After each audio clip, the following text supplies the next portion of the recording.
Welcome back to Champion News Talk Radio, brought to you by championnews.net.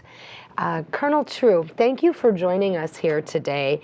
And during the break, we were talking about teachers and unions. What were you saying, and how do folks get in contact with you? Well, we've got a website, RALC.net, N-E-T, and all the information about the organization and the members, et cetera, is on there. But the point I was making is the regular party, of course, they've got a lot of things at various levels to go after. And election to a school board is considered a nonpartisan election. But just between you and I and the fence post, if you went down and surveyed all the people on school boards, I think you'd find 95% of them are Democrats, because as Jack said earlier, there's a swinging door on there. You get elected to the school board, then you can negotiate the contract with the union for that school board. There's 898 school boards in the If not Democrats, and they're left-wing progressives. That's right. And what the RALC has been doing is encouraging our members to run for school boards. And we had some pretty good choices in District 46. We picked up 3 members of the school board.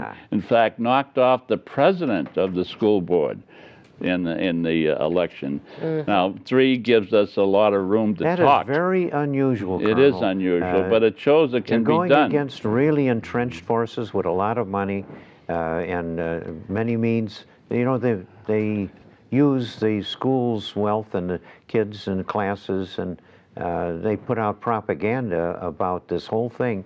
You get propaganda, guys, by the people who are spending our money. In District 46, we found out one of the school board members was giving out cash coupons for $5 and $10 to register students to vote for them in the election.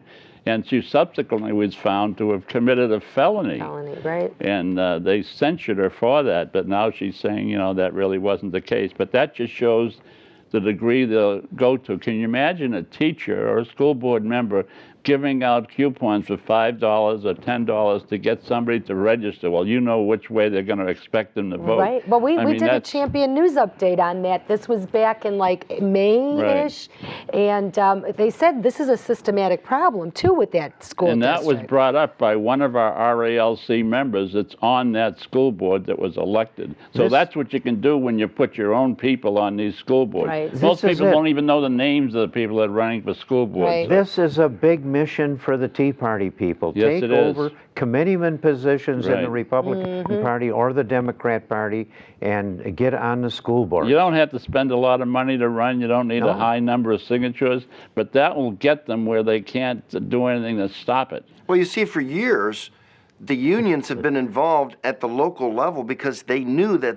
the school boards also affect going after property taxes. Of course. They've been greatly involved in the school boards quietly, and in the result, we don't have, the taxpayers in the community have had absolutely no say with regard to tax increases. But Michael, it's by design. It is systematic. They go into small pockets of neighborhoods, and this is exactly their design, and go to the people, say, what are your problems in your neighborhood? Then they teach the people how to lobby and fix these problems. This is what conservatives need to start doing. Well, right, but that's what the unions have been doing. The Tea Party's now coming back and taking back their school boards.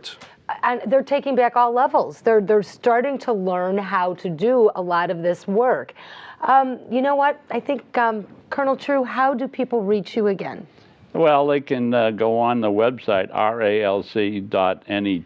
Okay. And there's all kinds of information on there. Well, that is going to wrap up another great edition. What we should do is tell people, if they want to see the statistics on the pensions and the salaries, go to championnews.net or to the Family Taxpayers Foundation. That's where this information has been for 15 years, right up to date. And you know what? It is going to wrap up another great edition of Champion News Talk Radio, brought to you by championnews.net, where you can get all of that pension information. Your choice for the conservative voice. Catch you here next week. Make it a great week.